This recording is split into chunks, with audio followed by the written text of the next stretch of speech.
So low traffic neighborhoods, what are low traffic neighborhoods? We call them LTNs for short.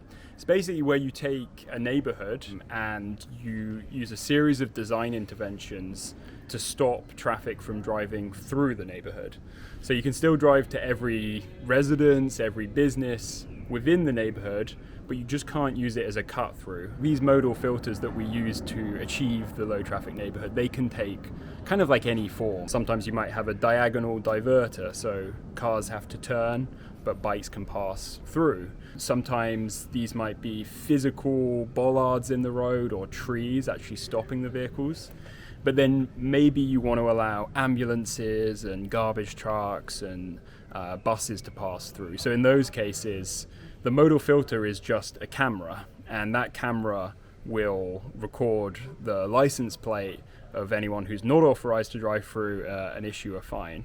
Well-designed low-traffic neighbourhoods are genuinely transformational. So where we've got them in London, and they've been in place over time, they are bucking the entire national trend of more walking every day, more cycling every day, more physical activity. But what's also happening is the streets are getting safer. You've seen a 50% fall in collisions in these spaces. And what isn't happening, for the most part, is a displacement of traffic onto other neighbouring roads and those boundary roads. You just push all the cars onto the boundary, the main roads, and then that's the argument that people against it will use against you, and they're right. You do push drivers who would normally come through your area onto the main roads, but that's compensated by local people not driving as much, which is why you see traffic staying the same or traffic falling sometimes.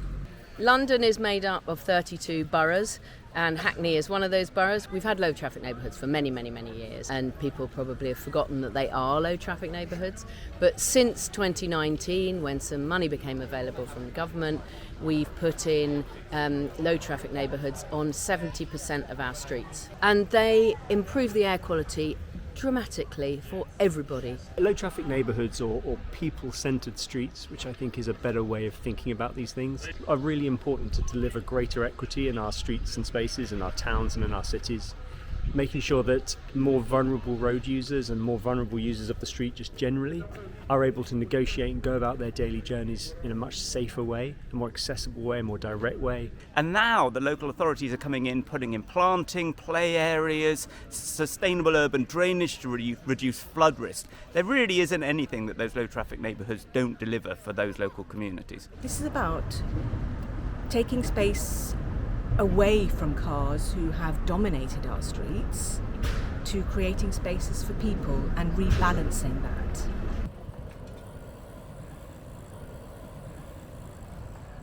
My name is Faraz Fatala. I'm Principal Urban Designer for Sustrans. Currently we're in the Lambeth Healthy Neighbourhood, and initially this is a diagonal closure, and that's fantastic, but what we wanted to do is extend that, extrapolate it, and create a little gateway feature, frame off the first few buildings and just sort of put these planters and trees in the streets, and then you're creating almost like a square within the neighbourhood itself.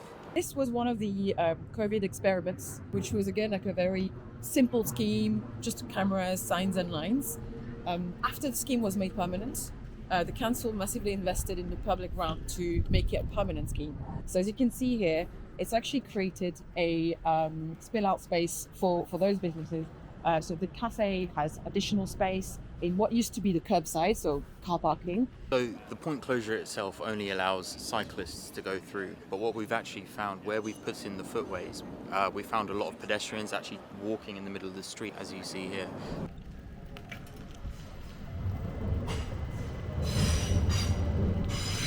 So now we're at the other end of Railton and we're sitting on these proposed benches. They're opposing each other, they're facing each other, so when two people are sitting across the road from each other, they can have a conversation, and it sort of creates that really nice environment. We tried to narrow the old carriageway as much as possible because there's emergency vehicles that need to get through here. They're designed in the form of a chicane, so when they're going through here, they're going through at very slow speeds. We tried to make it as long as possible so it isn't just a point closure, it's actually giving something back to the community and turning it into a pocket park that's a nice sort of usable space.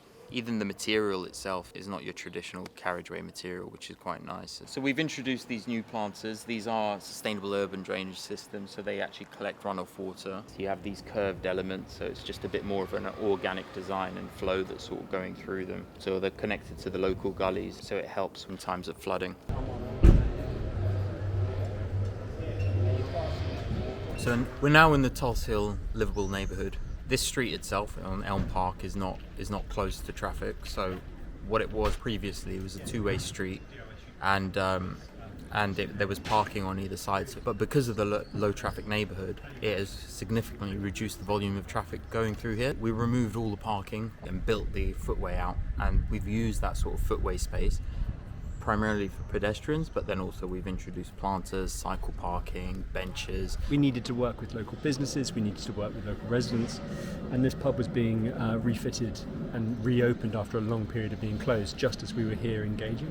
So it presented an opportunity to make sure that we were able to answer to the needs of a new business, work with the pub to give them some outside space because there's no pub garden, so people can spill out onto the street, which then presents activity during the night, which then makes people feel safer as they're moving through this space after dark. As you can see here, the junctions are really tightened, so any vehicles needing to do any manoeuvres, including cyclists, do so at slow speeds, as sort of said before. This is a bin store or a garbage collation unit. People are able to leave their garbage in this receptacle versus leaving it out in a garbage can on the street, each individual house having their own garbage can, causing a real blockage on the pavement, which is obviously where the carriageway has been narrowed. This previously would have been parking, so this has displaced the parking. So we are on Church Street, which is what we would call a high street or a main street. So you've got a huge amount of businesses here. And what they've basically done is halfway down the street is they've created a bus gate that's active from 7 a.m. to 7 p.m. So during those hours, the only thing that can pass through is bikes and buses, like we're gonna see coming right here now. So we still have deliveries, everything going on, but like that car there, you're not going to be using it as a through route. And so what that means is it's a much quieter, more peaceful environment for pedestrians. You'll see lots of cyclists using this because it's a comfortable place to cycle. You can barely get down Church Street now for the people walking and cycling down there, using the local cafes, using the local shops, and of course the air quality has dramatically improved, and that's being measured. The flexibility around a bus gate, you can have a one-way bus gate, you can have a two-way bus gate. It just means that you're prioritising, though, that public transport movement. It's a real commitment from the Mayor to improve bus journey times across the city, and you do that by reducing the volume of private motor traffic. But also what it means is that you're prioritising those who really do need to drive for accessibility reasons or for whatever reason. It means that their journeys are easier and more efficient and quicker for those who do have to use a motor car in the city.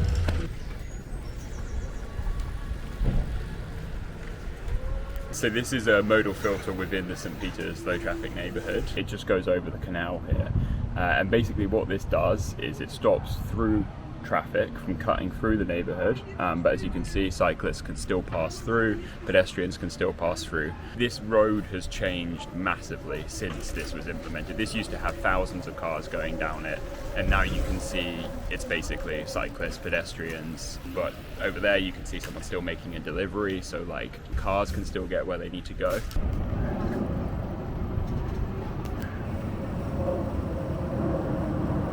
When we first launched trials for school streets and low traffic neighborhoods, it was back in the pandemic.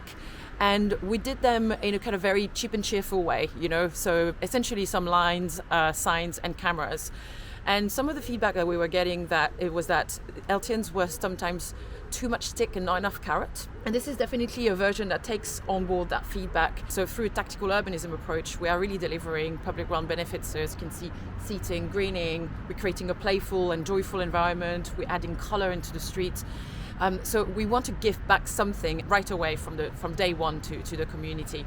They're the cheapest way to do safe travel, and at the same time they create this livable space, so less air pollution, less traffic noise, because our neighbourhoods at the moment are far too busy, and many residents feel really unhappy about the volumes of traffic.